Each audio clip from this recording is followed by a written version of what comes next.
Hey everyone, happy Sunday. It is the second to shortest day in the entire year. So I guess we've got that going for us. I'm here with Hazel, at least for the beginning. She's kind of antsy, so she's probably not going to stay with us for super long. And we are here today to answer your guys' questions. So if you're just joining, my name is Bridget. I just released my first fantasy novel called Summer Twilight. It's the first in a series, and I'm working on the rest of the series, not quite as we speak, but right now. And I could not be happier that this book has been released. It's been a dream of mine for a really, really long time to be able to just share my writing with the world. So, and obviously this is Hazel. Hazel is my beautiful co-author, aka Princess Puppykins. She's the best dog ever and a little bit antsy, but she always loves attention and wanted to be on this video. So, without further ado, today I am going to be answering questions from fans, from beta readers. I'm really excited to be able to do this and just be able to make sure I'm answering your guys' burning questions about the book, about my life. The first question I just want to answer real quickly because it's come up. It's not a formal question, but you may have noticed I'm missing a front tooth. I'm not always missing a front tooth, but when I was 7, I was in a bike accident and I had to get root canals done on my 2 front teeth, and recently one of them got infected. So I have been working minus a tooth for the past 6 months or so. It's a great time for everybody to be wearing masks. That's what I will say. It's tough, it's embarrassing, and it's awkward. But it's also, something Hazel is trying to escape. Something really obvious that I just wanted to address because it's kind of the elephant in the room, and I think that's a question a lot of people have. But that being said, I did draw on a lot of my personal experiences and some of my biggest challenges to write Summer Twilight, because writing is something that has always really helped me. So if I can share my own personal trials and tribulations to make your life a little bit easier, I would love nothing more. Yeah, so without further ado, I am going to share you guys just on a quick slideshow I made so you can see the question I'm answering. And yeah, I'm just going to go through it. So these are divided into 3 categories. The first category is sort of just general questions. So questions about the story, questions about my writing style and my writing preferences, and then we'll get more specifically into characters and setting. This live stream is going to be 30 to 45 minutes. Excuse me, not super long, but just long enough to be able to get into some of this. So, question 1, what is your writing process like? Honestly, it's a little bit weird to even be one of those people who has a writing process. I know when I look up authors I admire, I go and I look at, their routine, their schedule, and it's all over the board. There is no right or wrong way to write a book. There is no right or wrong way to do anything, right? And so my writing routine varies. I have done everything from writing every single day. I just recently did National Novel Writing Month in November 2020 to work through a bunch of book 2. But generally my preference when I'm not writing every day is to write mostly on weekends. So I have a full-time job. I'm also a full-time grad student, and I write books for fun, I tell myself. So writing I will usually do on weekends. When I'm sitting down to plan a book, I'll kick around ideas for a while. I've discovered it's really important to let myself sort of just reflect on things and think on things before jumping to any conclusions. I have a really hard time, ironically, with plot. I have a really easy time with characters and world building. And so what I'll usually do is I'll end up making a spreadsheet that has my chapters, the characters in each chapter, and then sort of a short, I almost call it like a Netflix episode description of the chapter. So it might say like, Alex argues with Katie. They both walk away angry, right? But it doesn't get into any more detail than that. And so having that sort of just rough outline when I sit down then to write, it's really easy for me to be able to jump in and start filling in the blanks. The other tip or trick is I write to a word count. I didn't always. That's something that started once I got really serious about publishing, and I find it incredibly useful. I know several other authors who do the same thing.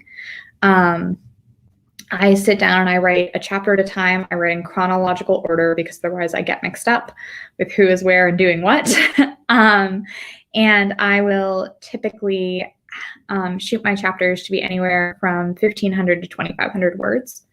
So every time I'm sitting down to write, that's the minimum I'm writing. Sometimes I'll write 2 chapters or even 3 if I'm on a roll, but I aim for a minimum of 1, and that just sort of keeps my momentum going.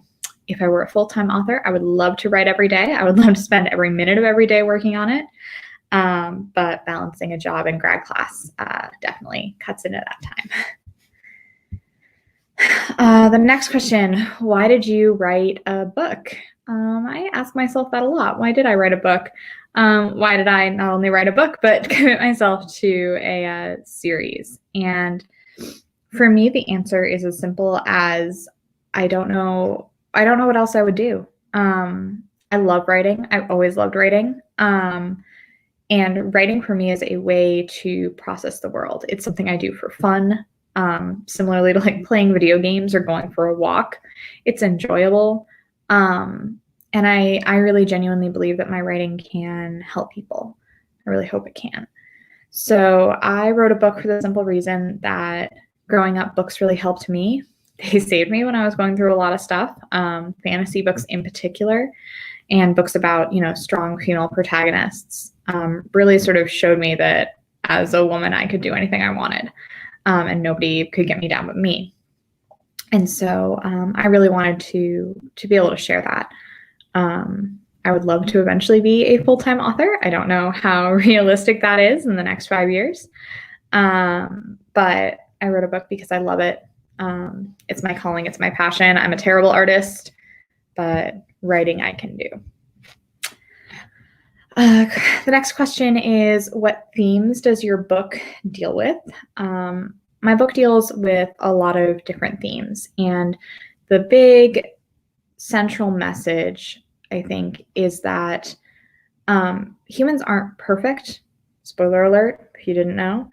We're actually really deeply flawed. But a lot of the time in writing, especially in fiction and particularly in fantasy, we like to gloss over imperfections, or we pick one imperfection and we really lean into it. So, we've all met the tragic hero who, just cares so much they sacrifice themselves. Or we've all read the story about the fallen angel, right, that shows up in all different types of literature and sort of stories and movies. And I really like the idea of glorifying the real human, the real person who has things they do great and things they struggle with, and they don't struggle with them because they're, magical. They struggle with them because life is hard, and no matter where we are or what we're doing or what setting we're in, we have these things that unite us, that bring us together. And so there's really sort of a unifying message in the book. It's also about being in your early 20s. So I write new adult, not young adult, which is targeted at being sort of 20 to 30, where you're getting your first job and you're trying to not screw it up and get fired, and you're learning about love and you're trying to figure out who you want to spend the rest of your life with, if anyone. You're really confronting for the first time in a lot of ways the path that has been laid before you by people who came first. So in the fantasy setting, if you're a noble, you're confronting your noble obligations. If you're in real life, right, you're confronting things like your parents setting you up for college, or your parents, always giving you the skills that you need to be a famous musician, or whatever your calling or your path is. And you're figuring out, is that actually what I want, or is that just what the people around me want for me? And I don't actually know what I want. And that's not to say there's a right answer, but I think exploring that is really powerful and sort of normalizing that. And then finally, the last theme that the book deals with is this idea of friendship. and the idea of trusting your friends. For me, my friends have always been like my family. I didn't have a super close nuclear family growing up, and so I really have always had the philosophy that your family is who you choose. And this idea that, things can be really hard, they can be really overwhelming and impossible, but they're always better when you have a friend by your side, which I know sounds like a Disney movie. But those are sort of the initial sort of top level themes that the book deals with. How did you know when the story was done? So a little bit of a cop-out answer. The story's not done because it's a series. I think the way I knew that when to end the book was based on my characters. So I'm a very character-driven writer. For me, it's all about Alex and Katie, my two protagonists. And the book and the series really follows sort of the ebbs and flows of their friendship and their relationship. So I didn't want to end the book at a point where we didn't really know what was going on with them, where they stood with each other, because that, makes they're the central characters of the story. Their relationship is pivotal.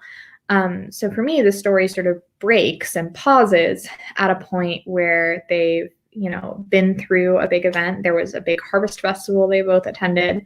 And it's about them sort of realizing that even though they've been apart for years, they can still rekindle their friendship, right? They're the kind of friends who you don't have to talk for 5 years, but as soon as you do, it's like no time has passed. And that really sets us up well for book 2 and seeing sort of what shenanigans they'll get into together. What was the hardest part of your book to write? Gosh, I think for me, the parts that come, most easily are the chapters or the scenes where Alex and Katie, the two protagonists who have the 2 points of view in the book, they're the 2 narrators, when they're interacting with each other. The story comes from them. They were the first parts of the story I figured out. And so when you have a moment where I'm writing about sort of what they're doing, it flows really, really easily because I know them so well. It gets much harder for me when it is one of them one-on-one, particularly Alex one-on-one, because he is dealing with a lot of different stressors. He's dealing with having this first job. He's dealing with coming home after being away from a girl he used to be in love with. He's dealing with, trying to settle in and trying to stop a plot to destabilize the throne. And listen, it's a stressful time. And so I think for him, balancing everything he's doing with that really important aspect of humanity, that aspect of him feeling real and feeling authentic, and having him react the way an actual human would react rather than somebody who was omniscient or sort of knew what was going to happen, was definitely challenging. I'm really proud of the way it turned out. But it was definitely, there were times it was definitely tough. What hints can you give about future books in the series? Great question. So as I mentioned, Summer Twilight is the first in a series. The series is actually currently unnamed because that's on me. I haven't really figured out when the series is going to end. So I used to love reading books by like Tamora Pierce and Christopher Paolini, where they were really tightly written and plotted. And the minute you started book 1, the author sort of knew what was going to wind up happening in book 4. I really wish I was that kind of author, and I'm not. I know for a fact I have sort of plotted out at least 4 books in the series, and that's not the end.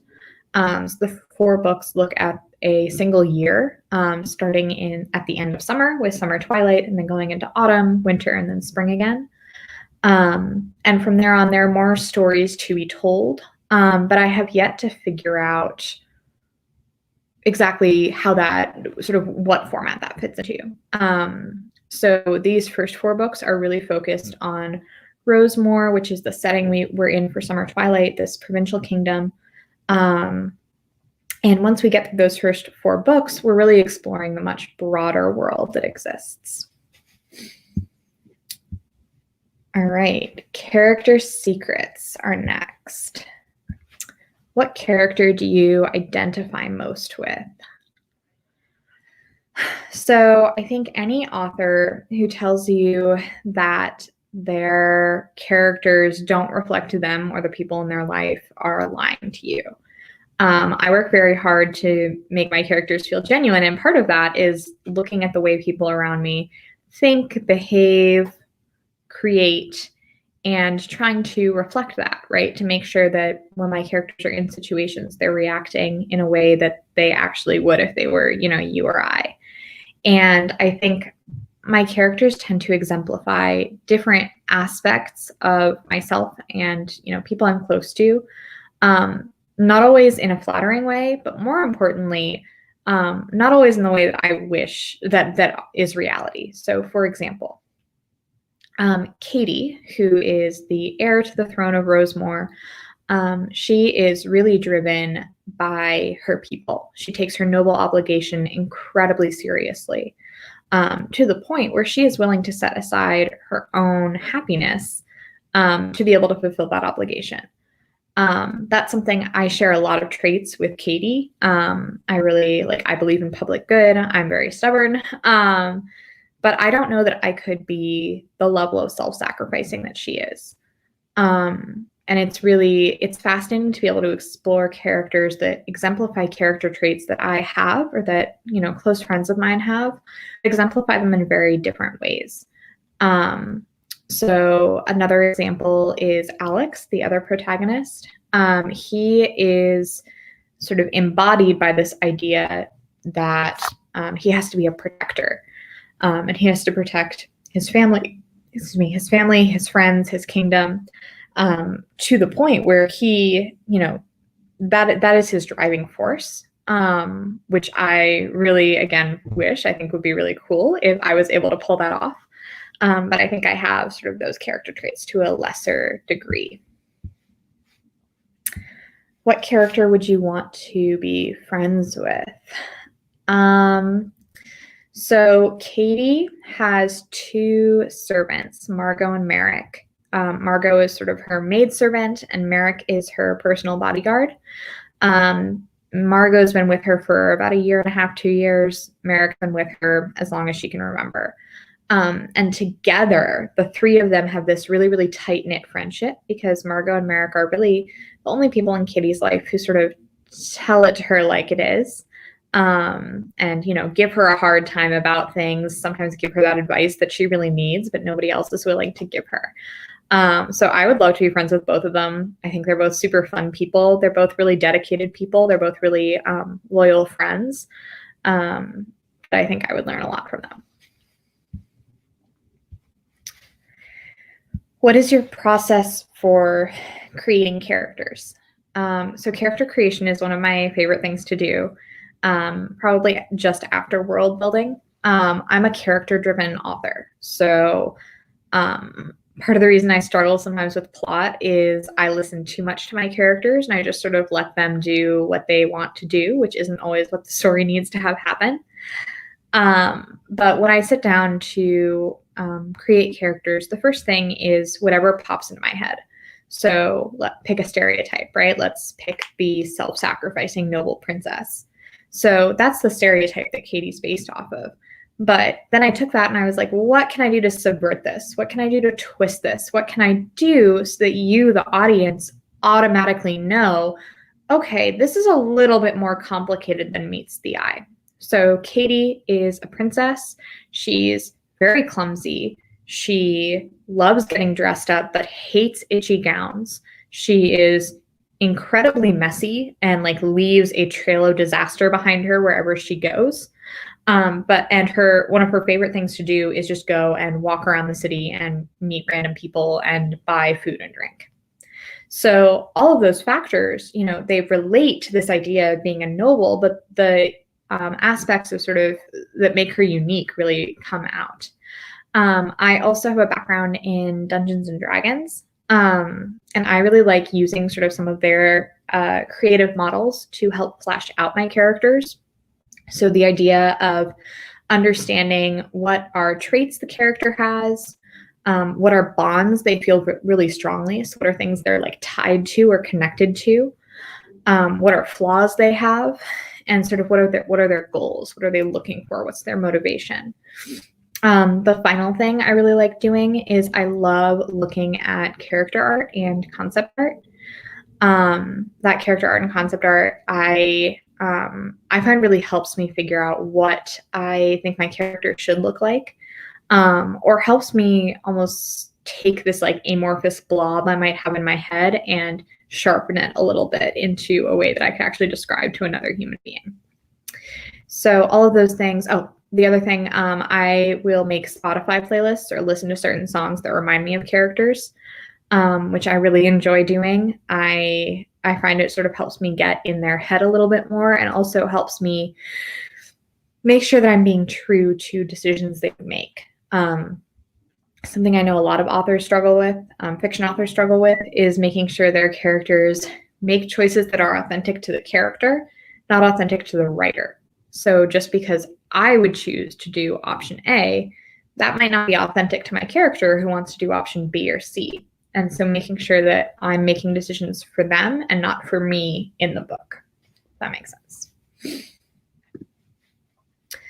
What other stories do you want to tell in your world? So the really fun part of having this whole big wide world I've made is there are lots of things I want to do in it. Two of my favorite characters in Summer Twilight are the Mizrani. So they are imperial representatives. They're representing the emperor's authority. Their names are Farah and Danila.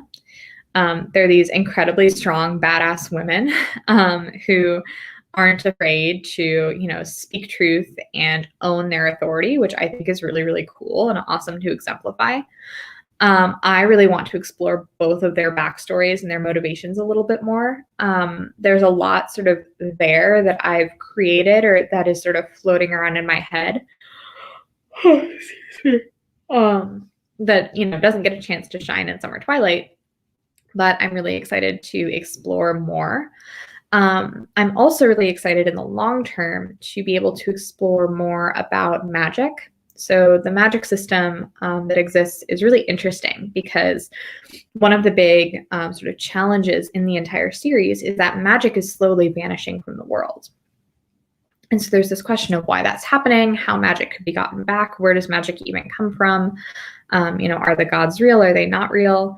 In the Empire, because the imperial family doesn't trust mages or magic users, there's actually a registry that all the magic users have to sign up on called the Iarian Lycanthum. And that registry, when you sign up on it, you have to perform service for the empire and you're tracked so that you can't become a threat to the emperor, which is really, really cool. It's a really important part of the lore and the world that we're in. And it's not something that gets deeply explored in Summer Twilight, again, because that's not the focus. But I am really excited to look more at that dynamic later on as the series and then as books continue. All right, so this is our last section. And there are a couple of questions here about the setting, so the world itself. I did do a live stream a couple days ago on world building and the world and sort of giving a tour. So you should definitely check that out if you are interested in learning a little bit more in depth. What part of your world was the most fun to build and why? I think the part that's the most fun is the Free City of Swansea. So it is a pirate cove on the southern coast of the Mizrani Empire that has remained free and independent because on land it's surrounded by mountains, so it's very hard to access. And then by water, it's defended by an entire pirate armada. So you would have to have a very powerful naval force to be able to go and capture it. So basically the Empire has just sort of let it be. And it's almost this like Las Vegas type sort of Monte Carlo, glitzy, dark, glamorous, rundown and ruinous port city that is ruled by the pirate queen, Esmeralda Valencia. And she commands all of the different pirates who sort of sail the Viridian Sea and the Coral Coast. It's somewhere Alex did some of his training. Again, that's another thing I would love to explore a little bit more, what that training actually was and what he did. And the pirate city itself is just this sort of, it's one of these like anything can happen there cities. So that was a ton of fun to build. It's going to continue to be fun to build out more as it, comes up more, and if we're ever able to visit it in the series. What part of the world would you like to live in? Definitely not the free city of Swansea. It is not the safest place. Maybe if I was like a pirate, I think I would have a lot of fun there. But in my current state, I don't think that would be great. I think I would most like to live in Rosemore, which is where the book is set. There's a reason it's set there. It's one of my favorite places in the Empire. It's this idyllic sort of English, Southern England, Northern France countryside with rolling hills and lots of patchwork farms and, babbling brooks and these high mountains. And I think it's gorgeous. I've always wanted to live in like New Zealand or Switzerland. That's the dream. So I think it would be really cool to be able to go there. There's there's the Viridian Sea, which is sort of the seaside there, which is gorgeous, but more inland there is Adderall Forest and the Painted Hills. And the Painted Hills are where, hundreds of flowers are grown. And so you're overwhelmed by the sort of flowery perfume when you crest over the hills, and you just see this sort of ocean of color before you. Which I think would be just really cool to be able to, see in person and be there. All right. And last but not least, ending the live stream very appropriately. If there was one food item in your world you could actually eat, what would it be? As I talked about earlier, there's food in almost every chapter of my book because I'm always really hungry when I'm writing. One of the worst parts of having gone through all this dental stuff has been not being able to eat everything I want whenever I want. So I can't say all of it. In Rosemore, sort of the beverage that's known there is honeycomb tea, which is this warm, sweet tea. If you're really wealthy, it gets served with like fresh honeycomb on the edge. I'm a big tea person, so I think that would be delicious and wonderful. But I could also just always go for some like tavern food. So you've got like your roasted chicken, your, mushroom sauce, your fresh country bread that's just been made, that's slathered with butter. Always sounds amazing. So, thank you guys so much for all of your questions. I hope this was interesting. I hope you learned something. It has been a pleasure to chat with you guys a little bit. I am so excited and happy that Summer Twilight is out in the world with you. I'm so thankful for you, for being here with me, for listening. If you ever have any questions that I can answer, feel free to drop a comment, send me a message on Facebook, or visit my website, bridgetsmith.co, and I'll be more than happy to answer. So thank you so much for being here, and I hope you have a wonderful rest of your day. Bye.